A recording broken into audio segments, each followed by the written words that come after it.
Mullah's definition of elections and democracy in Iran. There are various elections in Iran under the Mullah's regime. Parliamentary elections, presidential elections, and others similar to today's democratic countries.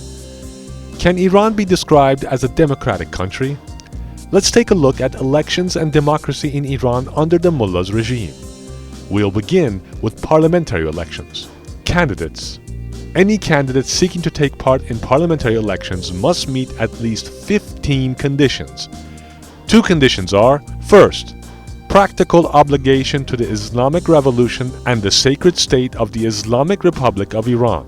Second, pledging full allegiance to the Constitution and the Vilayet-e-Faqih principle, referring to the supreme leader. If you do not accept the fascist and full dictatorship Vilayet-e-Faqih principle and are not fully loyal to the supreme leader, you will be disqualified. And even if you do accept this principle, this is just the first step. The Guardian Council.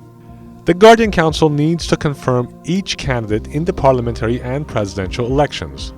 A candidate, despite meeting the two previously mentioned conditions, may still be disqualified. The 12-member Guardian Council is comprised of 6 members directly appointed by the supreme leader. The 6 remaining are appointed by the head of the judiciary, who himself is appointed by the supreme leader.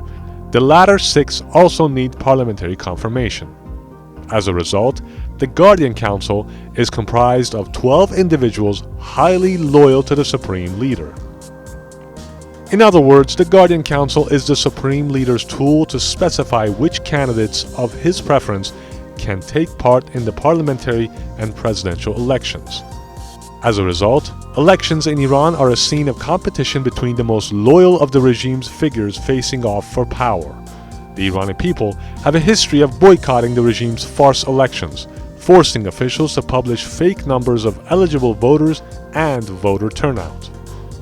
However, this political turmoil and power struggle inside the mullahs is portrayed by certain Western countries seeking to appease the regime as a democratic process. There is no opposition inside the regime. Even claiming to be so is illegal in Iran. The main opposition entity, being the People's Mujahedin Organization of Iran, PMOI-MEK, is not only banned from participating in elections, but is also considered by the mullahs as, quote, the enemy of God, end of quote. Anyone even mentioning the PMOI or supporting the organization in any way can be literally jailed, tortured, and even executed.